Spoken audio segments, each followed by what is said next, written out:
చూస్తున్నారు ఖతార్ కు మద్దతుగా నిలిచింది ఇండియా.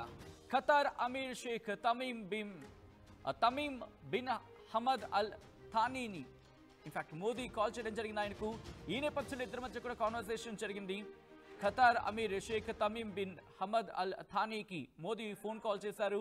దోహాలో జరిగిన ఆ దాడికి సంబంధించి ఆందోళన వ్యక్తం చేయడం జరిగింది ప్రధాని మోదీ. ఖతార్ సార్వభౌమత్వాన్ని ఉల్లంఘించడం సరికాదన్నారు ఆయన. చర్చలు మరియు దౌత్యం ద్వారా సమస్యలు పరిష్కరించుకోవాలన్నారు ప్రధాని మోదీ. ఉగ్రవాదానికి వ్యతిరేకంగా ఇండియా సపోర్ట్ ఉంటుంది అంటూ కూడా చెప్పుకొచ్చారు. మంగళవారం దోహాలో హమాస్ లీడర్ల టార్గెట్గా ఇజ్రాయెల్ దాడికి పాల్పడింది. ఇజ్రాయెల్ దాడిలో 6 మృతి చెందారు. మృతుల్లో హమాస్ టాప్ లీడర్ కూడా ఉన్న సందర్భం. మీరు విజువల్స్ చూస్తున్నారు ఆర్టీవీ స్క్రీన్ మీద. ఇటు భారత ప్రధాని నరేంద్ర మోదీ కొద్దిసేపటి క్రితం ఇటు సోషల్ మీడియా ఎక్స్లో పోస్ట్ చేశారు. Spoke with Amir of Qatar Sheikh Tamim bin Hamad Al Thani and expressed deep concern at the attacks in Doha. India condemns the violation of sovereignty of the brotherly state of Qatar. We support resolution of issues through dialogue and diplomacy and avoiding escalation. India stands firmly in support of peace and stability in the region and against terrorism in all its forms and manifestations. Antu kuda itu Tamim bin Hamad ki sambandhinchi అటు tag చేస్తూ కొద్దిసేపటి క్రితం భారత ప్రధాని Narendra Modi tweet చేసిన సందర్భం. ఇజ్రాయెల్కు ఇది షాక్గా మారుతున్న పరిణామమా? ఎందుకంటే దాడిని మాత్రం ఖండించడం జరుగుతుంది. ఎక్కడ కూడా మీరు చూడొచ్చు ఇజ్రాయెల్కి సంబంధించి ఎక్కడ కూడా పేరు ప్రస్తావించలేదు. ఎందుకంటే దాడికి సంబంధించి దాడిని ఖండిస్తున్న సందర్భం. గతంలో మీరు చూస్తుంటే ఇరాన్ ఇటు ఖతార్లో దాడి చేసిన సందర్భంలో కూడా ఈ దాడిని ఖండించిన అంశానికి సంబంధించి మాట్లాడుకున్న క్రమం. ఇప్పుడు కొద్దిసేపటి క్రితం భారత ప్రధాని నరేంద్ర మోదీ ట్వీట్ చేశారు. ఆయన ఒకటే చెప్పడం జరుగుతోంది. ఇటు Qatar Sheikh Tamim bin Hamad Al థానీతో మాట్లాడాం, ఆందోళన వెలుబుచ్చడం జరిగింది. దోహాలో జరిగిన దాడికి సంబంధించి ఆందోళన వెలుబుచ్చానంటూ కూడా చెప్పుకొచ్చిన సందర్భం. ఈ క్రమంలోని ఈ అంశానికి సంబంధించి India condemns the violation of sovereignty of the brotherly state of Qatar. ఖతార్లో జరిగిన దాడిని ఇటు భారత్ ఖండిస్తోందంటూ కూడా చెప్పుకొచ్చారు. అండ్ అలాగే ఏదైనా డైలాగ్ అండ్ డిప్లొమసీ చర్చలు దౌత్యం ద్వారానే ఇష్యూ సాల్వ్ అవుతాయి. రిజల్యూషన్కి సంబంధించి మాట్లాడుకునే క్రమంలో ఇటు డైలాగ్స్ అండ్ డిప్లొమసీ అంటే చర్చలు దౌత్యం ద్వారానే ఏ సమస్య అయినా పరిష్కారం అవుతుంది అంటూ కూడా చెప్పుకొచ్చారు భారత ప్రధాని Narendra Modi. At the same time and avoiding escalation అంటే ఇక్కడి నుంచి ఇది ఇంకా మరి ఎస్కలేట్ కాకుండా ఉండేందుకు ఎటువంటి చర్యలు ఉపయోగపడతాయంటూ చెప్పుకొచ్చారు.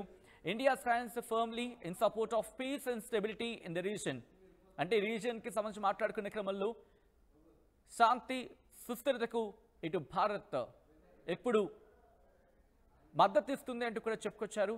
అలాగే ఉగ్రవాదానికి వ్యతిరేకంగా అది ఏ ఫామ్లో ఉన్నా all its forms and manifestations ఏ రూపంలో ఉన్నా ఎలా ఉన్నా కూడా ఇటు భారత్ ఉగ్రవాదానికి వ్యతిరేకంగా నిలబడుతుంది, ఉగ్రవాదానికి వ్యతిరేకంగా భారత్ నిల్చుంటుంది అంటూ కూడా భారత ప్రధాని నరేంద్ర మోదీ చెప్పుకొచ్చారు.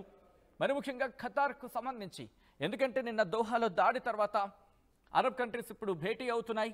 అరబ్ కంట్రీస్ భేటీలో ఏం జరగబోతోంది? ఇటు మళ్ళీ దాడికి దిగే అవకాశం ఉందా? ఇటు ఇజ్రాయెల్ మీద దాడికి దిగే అవకాశం ఉందా? ఎందుకంటే యూఏఈ భేటీ అవుతోంది. దాంతోపాటు అరబ్ కంట్రీస్కి సంబంధించి మిగిలినవి కూడా ఏకమవుతున్న పరిస్థితి. ఖతార్కు వెళ్తున్నారు కొంతమంది, ఖతార్కి వెళ్ళి పరామర్శిస్తున్న పరిస్థితి ఉంది. ఇంకొన్ని సందర్భాల్లో ఖతార్కి వెళ్ళి ఇన్ఫ్యాక్ట్ ఖతార్కి సంబంధించిన ఆ ప్రభుత్వాధినేతలతో వాళ్ళు మాట్లాడుతున్న పరిస్థితి అంటూ కూడా కొద్దిసేపటి క్రితం మాట్లాడుకున్నాం మనం. ఎందుకంటే ఖతార్ దోహాలో ఇజ్రాయెల్ దాడిపై అరబ్ దేశాలు ఆగ్రహాన్ని వ్యక్తం చేశాయి. దోహాపై దాడిని సీరియస్గా తీసుకునే అరబ్ దేశాలు ఖతార్కు UAE president Sheikh Mohammed bin వెళ్ళిన సందర్భం. అలాగే జోర్డాన్ యువరాజు కూడా వెళ్ళబోతున్నాడు. దాంతోపాటు సౌదీ యువరాజు ఖతార్కు వెళ్ళబోతున్నారు. ఇటు జోర్డాన్ యూఏఈ వీళ్ళందరూ వెళ్తున్న సందర్భంలో ఇటు హమాస్ కీలక నేత ఖలీల్ అల్ హయ్యా అతని కుమారుడితో పాటు 6 మృతి చెందారు. అయితే ఈ అంశానికి సంబంధించి ఇటు ప్రధాని బెంజమిన్ నెతన్యాహు కూడా రియాక్ట్ అయిన సందర్భం.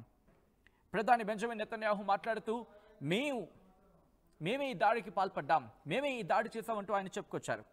అయితే ఈ దాడి హమాస్ టార్గెట్ గానే దాడి చేశాం తప్ప ఇంకోటి కాదు అంటూ చెప్పుకొచ్చిన సందర్భం. అయితే ఇంట్రెస్టింగ్గా ఇరాన్ కూడా ఖతార్ మీద దాడి చేస్తుంది. ఎప్పుడు ఖతార్లోని అమెరికా వైమానిక క్షేత్రాలు, ఐ థింక్ అమెరికాకు సంబంధించి సైనిక క్షేత్రాలు అంటూ ఉంటారు కదా, అది. సో అప్పుడు దాడి చేసిన సందర్భం సైనిక స్థావరాలు, ఎగ్జాక్ట్లీ అమెరికా సైనిక స్థావరాలు, ఖతార్లో ఉన్న అమెరికా సైనిక స్థావరాల మీద ఇటు ఇరాన్ దాడి చేసింది. ఇరాన్ ఇజ్రాయిల్ మధ్య ఆ కాన్ఫ్లిక్ట్ జరుగుతున్న క్రమంలో ఇరాన్ ఖతార్ మీద దాడి చేస్తున్న పరిస్థితి. సో ఇప్పుడు ఖతార్ మీద ఇది రెండో దాడిగా చెప్పుకోవాలి ఈ కాన్ఫ్లిక్ట్ నేపథ్యంలో. సో ఇప్పుడు దేనికి ప్రపంచ దేశాల నుంచి మద్దతు లభిస్తోంది. ఇటు నిన్న పాకిస్తాన్ రియాక్ట్ అయిన సందర్భం, ఐ థింక్ టర్కీ కూడా రియాక్ట్ అయినట్టుంది. దాంతోపాటు మరికొన్ని దేశాలు రియాక్ట్ అవుతున్న పరిస్థితి మనం నిన్నటి నుంచి చూస్తూనే ఉన్నాం. మరికి ఒక్కటే చెప్పడం జరుగుతుంది, ఖతార్ ఇది పిరికి పంద చర్య అని ఖతార్ అభివర్ణిస్తూ వస్తోంది, అభివర్ణించడం కూడా జరుగుతోంది.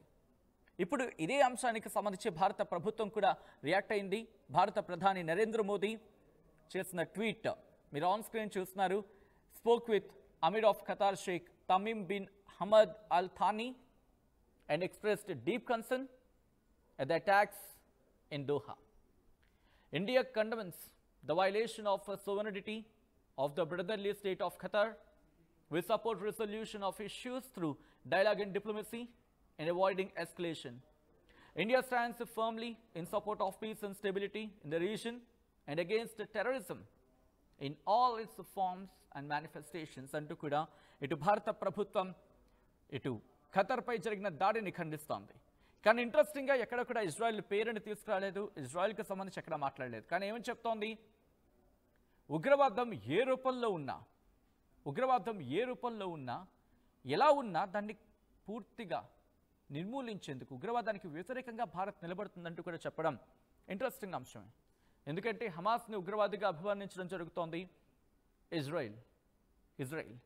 సో ఇక్కడ రెండు అంశాలకు సంబంధించి కాస్త తటస్థ వైఖరిగా మాట్లాడుకుంటున్న పరిస్థితి. ఆ లైన్స్ కనుక మీరు అబ్జర్వ్ చేస్తే ఖతర్ మీద జరిగిన దాడిని ఖండిస్తోంది Bharat. At the same time ఉగ్రవాదం ఏ రూపంలో ఉన్నా దానికి వ్యతిరేకంగా భారత్ నిలబడుతుంది, అంటే ఉగ్రవాదానికి వ్యతిరేకంగా భారత్ నిలబడుతుందంటూ కూడా సంకేతాలు ఇచ్చిన సందర్భం. ఈ క్రమంలో ఇండియా ఎవరికి సపోర్ట్ ఇవ్వాలి అని చెప్పి మీరేమనుకుంటున్నారు కమెంట్ చేసే ప్రయత్నం చేయండి. అండ్ ఈ కథను మీరు కాస్త కలవరపరచవచ్చు, దీనికి సంబంధించి తగిన జాగ్రత్త తీసుకోవాలని ఆర్టీవీ సూచించడం జరుగుతోంది. This is distributing content, viewer description is advised. ఒకసారి ఆ దృశ్యాలు చూద్దాం, నిన్న దాడికి సంబంధించి ఆ విజువల్స్ చూద్దాం ఒకసారి, తర్వాత డీటెయిల్గా మాట్లాడుకునే ప్రయత్నం చేద్దాం.